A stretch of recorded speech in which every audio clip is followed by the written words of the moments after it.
You can see there it's leaking. There's some oil, and on the back here, that's where it's leaking. And because it's leaking, I'd like to replace it. Alright, let's first, I believe I can just reach from the back there, from the top to the back of the engine, and unscrew the 10mm bolts. And I hope I can, you see that nut? That's the bolt to turn the engine. So I hope I can reach also from here and turn it, because we'll need to turn the engine to pop up the new tensioner. And speaking of the tensioner, I have this Toyota tensioner. Bought it from Toyota. Yeah, from the dealer. It was yeah, this is the gasket. It's metal, I think. Yeah, looks metal. I don't know, maybe that's why they leak, because it's metal and not something else. And the tensioner. It is tensioner. It is a tensioner. Looks like this. It's new. It has this clip holding the tensioner itself. So I'm gonna put it in like this, and it will pop when we turn the engine. What else do we have? I have some instructions. Where is it? Okay, it cost, oh, it was not too bad, $89 Canadian, and the gasket is like $12 Canadian. And they were kind enough to put a page of where it goes. There it is. It's part 13540, and the gasket is 13540C. There you are. There you go. Normally I would spray something to lube the bolts, but no need. They're covered in oil, so they're lubed as can be. So I'm just gonna try to turn the engine first, if I can turn it from here. If I can, then I'm gonna go ahead with removal of the old one and putting the new one. Alright, there you go. I'll put the car in neutral, and I put a 19, actually 3/4 Imperial socket, as you can probably see there, on that 19mm bolt. I have my torque wrench here because it's the right length, and I can just move the torque wrench and I can spin this easily, so that's not going to be a problem. And now I'm going to try to remove the tensioner from the back there, and I'll have to just do it kind of blindly.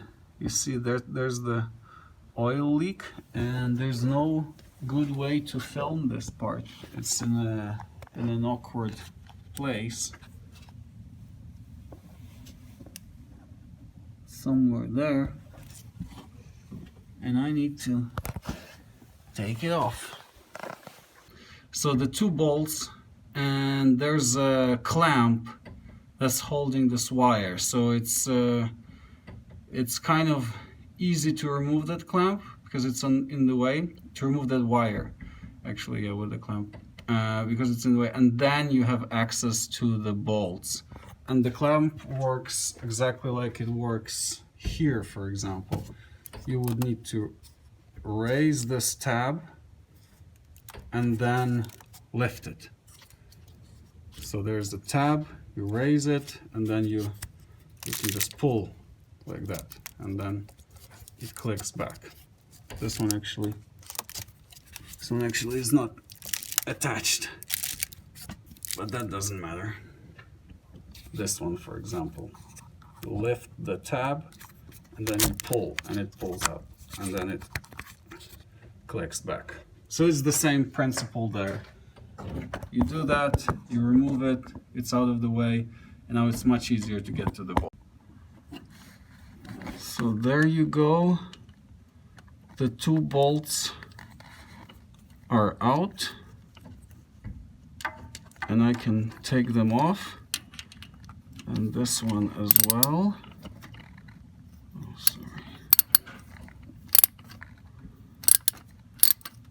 See how it pops out? I'll probably have a puddle here, but that's okay. It also goes by hand now.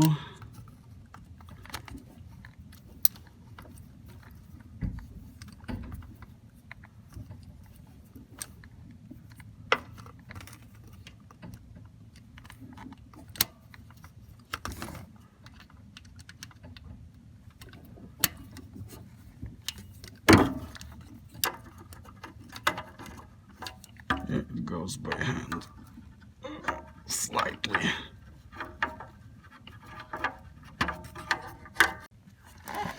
And actually having a smartphone laying like this is very, very handy, because I can see what's happening roughly down there.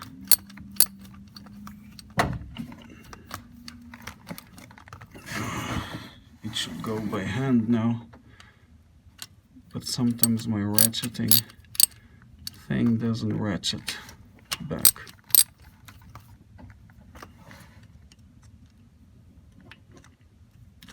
So now at the very end, be careful, because it might just pop out. It might just jump out, because it's at a certain tension there. So I'm just gonna do one bolt. There you go. And now this bracket, which is so dirty, you can't imagine. Or you probably can. And now this is kind of going tight.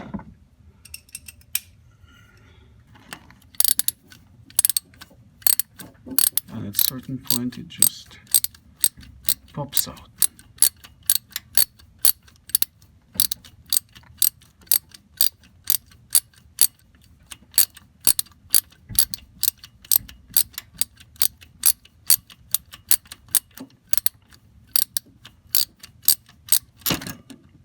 There you go.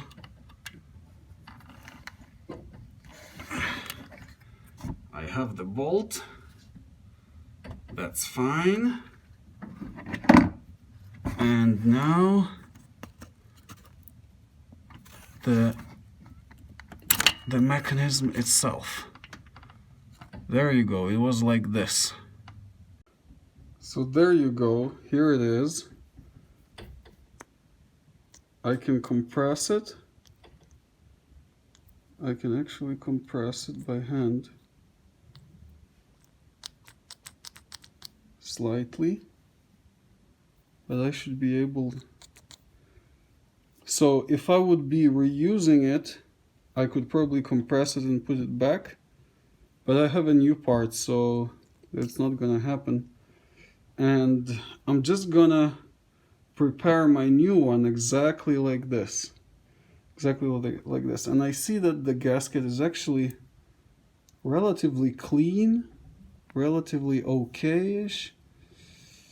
I don't know, I'm gonna make a photo of the part there, of the engine part, and see if it's dirty or not. If it's not too dirty, I'm not gonna clean it too much, but if it is, it's a tough spot to clean, I guess. So here's the old part, and here's the new part, and the gasket. And the gasket has to go with this ridge towards the surface here. So it goes like this. that's based on the old part. So this would be like this, and now this guy goes like so.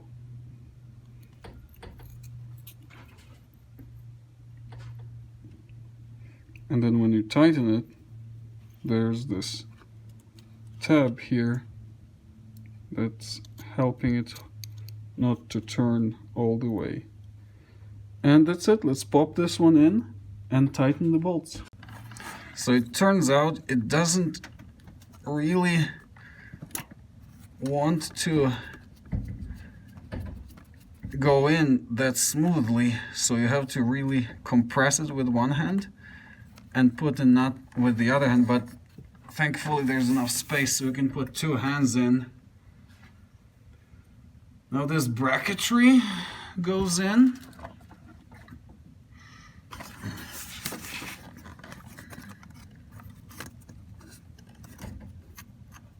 Like so. So the tab stops it from rotating, and now we can put the other bolt, the other nut in.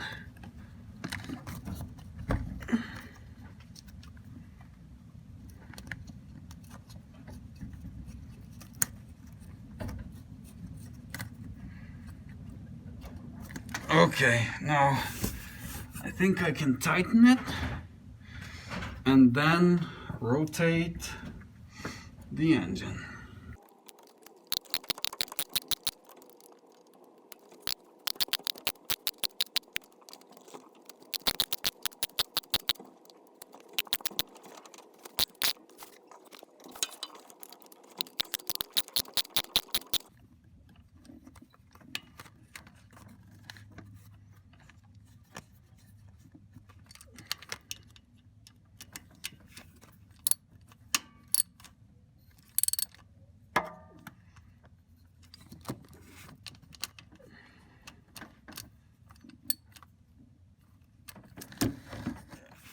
So I found that these nuts need to be tightened to 80 inch-pounds or about 9 Newton meters or something like that. But my torque wrench doesn't have that setting. It starts with 33 Newton meters, so that's way too much. So there you go. My torque wrench only starts with 33.9 Newton meters, but it also has this scale. So maybe if I go from 0 to 9, that will be the amount. I don't know. I'll try. In the end, I didn't trust the torque wrench enough to do this because it doesn't have that setting. So what I'm gonna do is just go here with my regular wrench and just tighten it by hand until it's snug, and that should do it. Okay, we put back this holder. Oh, come on. Yep, there it goes. So I think when I was installing the tensioner, actually the hook popped out. The piston is free because I tried first time to install it and it popped out. I took it out, compressed it again, put the hook back, tried to put it back. It was the same kind of feeling that it popped out, and I had to press the tensioner in to get the nuts on the bolts there, on the threads. So I think it popped out and I can start the engine already, but just to be safe, I'm gonna put the wrench on that crankcase bolt. The manual says, at least what I could find on the internet, is to rotate it counterclockwise, and that will put pressure, so the chain will put pressure on the tensioner, and the piston will compress, and the hook will fall off the piston. So that's what I'm going to do. Very gently do the counterclockwise rotation, and then clockwise if I hear a click. If I don't hear a click, I'm not gonna rotate too much counterclockwise, because that's not a really good thing to do. Okay, I got it on.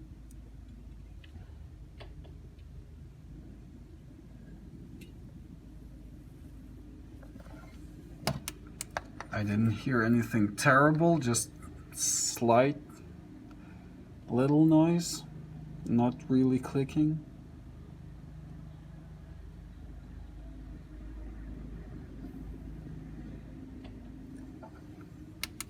I don't hear anything.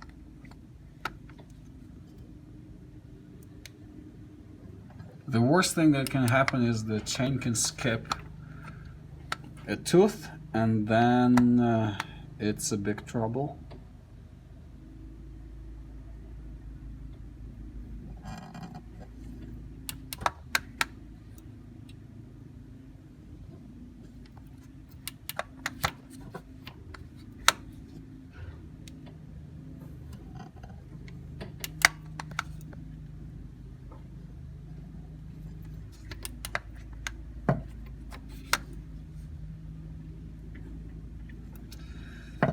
So I don't hear anything.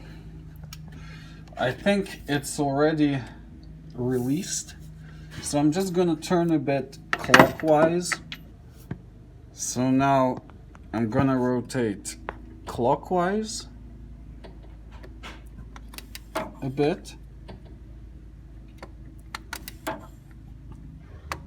And it's usually safe to do clockwise rotations.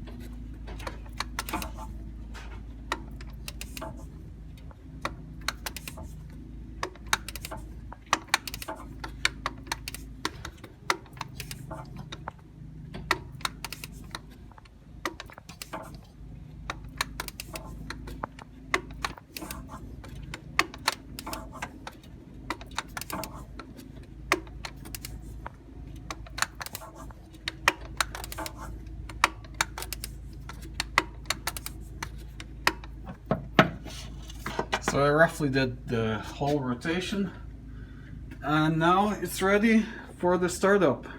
Let's do a little prayer that everything's okay, but I think everything's fine. Now it's the moment of truth. Let's see if well, I mean, it's either everything's fine or the engine is ruined, so let's go.